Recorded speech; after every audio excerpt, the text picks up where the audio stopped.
पेशवाओं का दौर शोषित जातियों के लिए एक नई चुनौती लेकर आया। कई इतिहासकारों का दावा है कि सत्ता में आते ही पेशवाओं ने वर्ण व्यवस्था का कड़ाई से पालन करने का आदेश दिया था।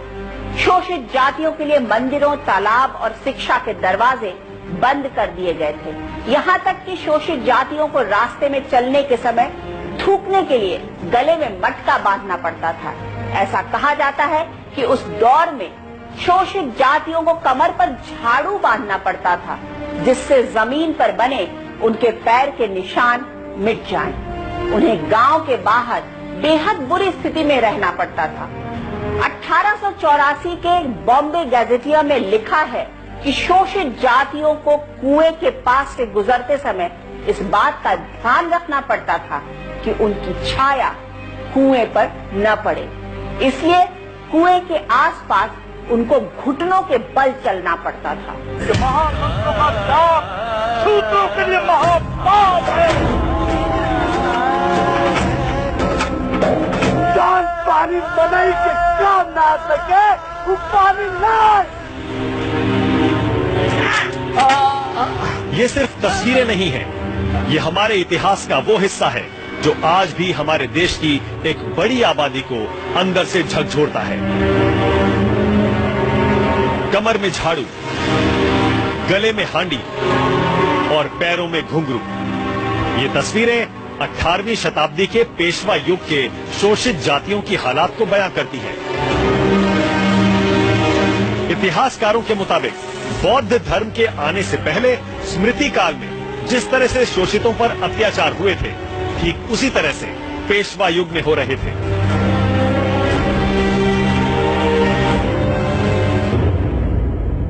झाड़ू लगा के चलना था तो उसी पीरियड में था।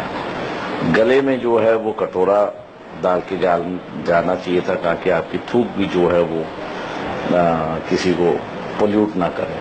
तो ये पेशवाई के पीरियड में था और इसलिए पेशवाई का पीरियड जो है वो darkest history of schedule caste का माना जाता है।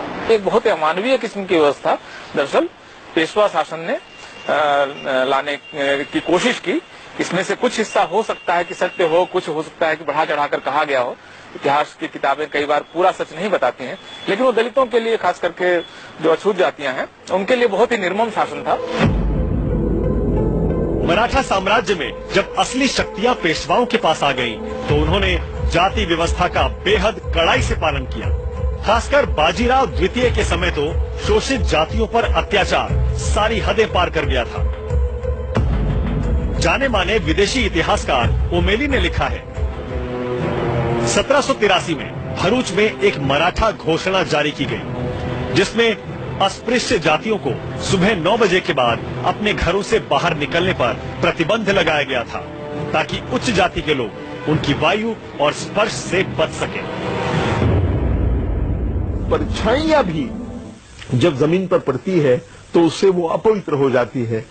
ये इस तरह का अमानुष दुनिया के इतिहास में ऐसा कोई समाज नहीं है जहां इनको इतने बुरे पैमाने पर, इतने बुरे प्रकार से जिनके साथ बर्ताव किया गया।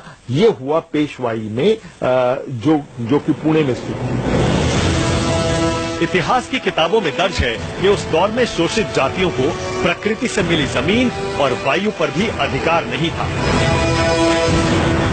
लेकिन प्रकृति का एक नियम और है, जब अत्याचार बढ़ता है तो उसका अंत भी होता है।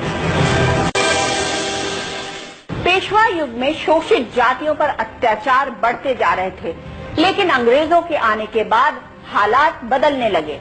सन 1800 के आसपास अंग्रेजों ने अपनी सेना में शोषित जातियों को जगह दी, जिसमें से एक थी महार रेजिमेंट। 1 जनवरी 1818 को अंग्रेजों और बाजीराव पेशवा द्वितीय के बीच भीमा नदी के किनारे कोरेगांव में एक जबरदस्त युद्ध हुआ। इतिहासकारों के मुताबिक इस युद्ध में ब्रिटिश सैनिकों के साथ 500 महार सैनिक थे। इन महार सैनिकों ने पेशवा के 25,000 सैनिकों वाली फौज को चारों खाने चित्त कर दिया। पेशवा ने अंग्रेजों की अधीनता स्वीकार कर ली। इस लड़ाई में 22 महार सैनिक मारे गए, जिनकी याद में अंग्रेजों ने भीमा कोरेगांव में एक विजय स्तंभ खड़ा किया। इन वीर महार सैनिकों के लिए सम्मान प्रकट करने के लिए बाबा साहब अंबेडकर हमेशा 1 जनवरी को भीमा कोरेगांव जाया करते थे। बाबा साहब शोषित जातियों में स्वाभिमान पैदा करना चाहते थे, इसलिए उन्होंने इस लड़ाई और जीत को एक प्रतीक बनाया। लेकिन हाल ही में भीमा कोरेगांव युद्ध की बरसी पर जो हुआ, उसने देश की सियासत में एक बार फिर भूचाल ला दिया।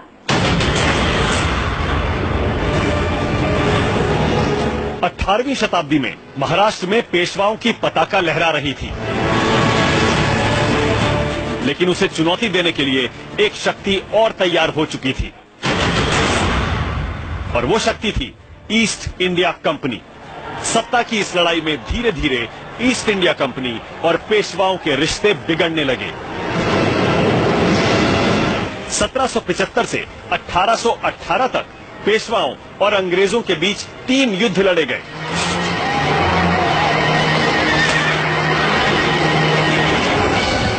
लेकिन इनमें सबसे निर्णायक था तीसरा युद्ध। ये तीसरा युद्ध केवल अंग्रेजों और पेशवाओं के लिए ही नहीं, बल्कि एक खास शोषित जाति के लिए भी बेहद निर्णायक था, और वो जाति थी महार। पेशवाओं की फौज थी, उनके कमांडर थे गोखले नाम के ब्राह्मण व्यक्ति थे, और उनकी जो फौज थी वो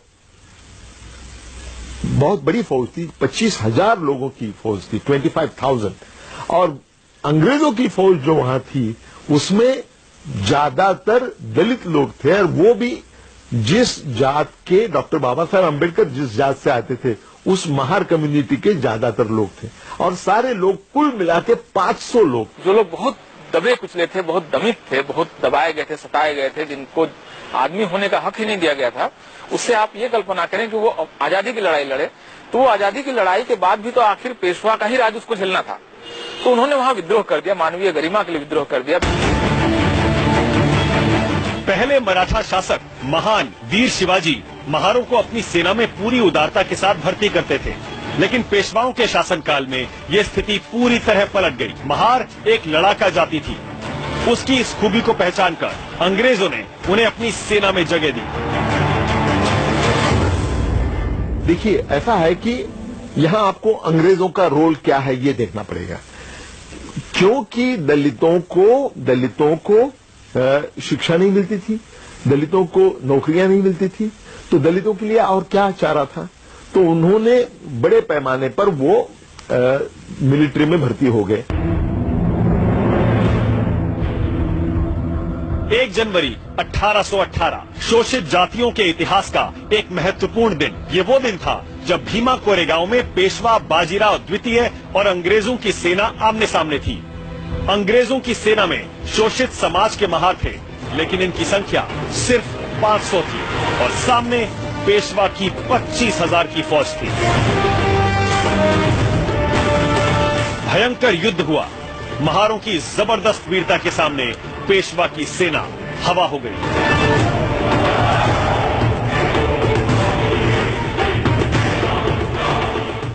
अठारहवीं शताब्दी में अंग्रेज भारत में अपने पैर जमा चुके थे, और इसका असर पूरे भारतीय समाज पर पड़ रहा था, खासकर शोषित जातियों पर। अंग्रेजों ने भारत पर अपना कानून लागू किया, जिसमें किसी भी सजा के लिए आरोपी की जाति नहीं बल्कि उसका अपराध देखा जाता था।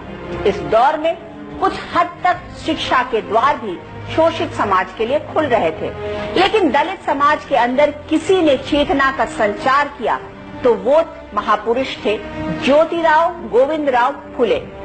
पुणे के रहने वाले ज्योतिबा फुले वो पहले शख्स थे जिन्होंने शोषित जातियों को आगे बढ़ाने के लिए उन्हें शिक्षित करने पर जोर दिया। अगर शूद्र बच्चे पढ़ेंगे लिखेंगे तो इंसान की जिंदगी वो जिएंगे।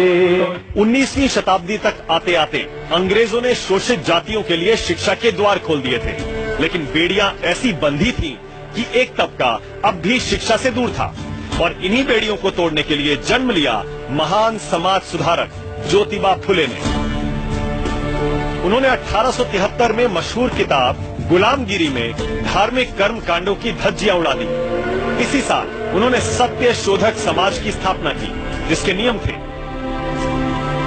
भक्त और भगवान के बीच किसी बिचौलिए की कोई आवश्यकता नहीं, बिचौलियों द्वारा लादी गई धार्मिक दास्ता को नष्ट करना, सभी जातियों के स्त्री पुरुषों को शिक्षा उपलब्ध कराना। जाति अंत का एक के लिए संघर्ष किया और उसके लिए उन्होंने सार्वजनिक सत्य धर्म नाम के एक धर्म की प्रतिष्ठापना की, जो कि कोई जाति भेद नहीं करता था और सबको साथ में रखे। ज्योतिबा फुले की प्रेरणा से उनकी पत्नी सावित्रीबाई फुले ने समाज के लिए वो क्रांति की जिसकी कल्पना उस दौर में कोई नहीं कर सकता था। उन्होंने लड़कियों के लिए भारत का पहला स्कूल खोला और भारत की पहली महिला शिक्षक बनी। लेकिन इस राह में उन्होंने कई कठिनाइयां भी झेली।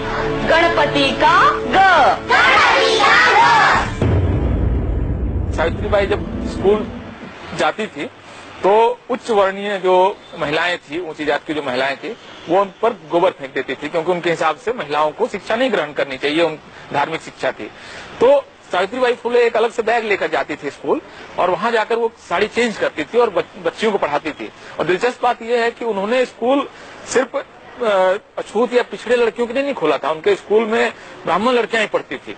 तो जाति को चैलेंज करते हुए भी सावित्रीबाई फुले या ज्योतिबा फुले जातिवादी नहीं थे। ज्योतिबा फुले ने जो नींव रखी थी, उसी नींव पर बाबा साहब अम्बेडकर ने शोषित समाज के लिए अधिकारों का महल खड़ा किया। सामाजिक आंदोलनों के साथ साथ उस दौर में देश में राजनीतिक चेतना भी हिलोरे मार रही थी। देश आजादी पाने के लिए संघर्ष की राह पर चल निकला था और इसी स्वाधीनता संग्राम में शोषित जातियां भी अपनी दोहरी गुलामी से परेशान होकर एक नई राह की तलाश में थी और उन्हें ये नई राह दिखाई डॉक्टर बाबा साहब भीमराव अंबेडकर ने। सदियों से दबे कुचले समाज की तकदीर बाबा साहब ने कैसे बदली, ये हम आपको बताएंगे हमारी इस स्पेशल सीरीज शोषित के अगले एपिसोड में।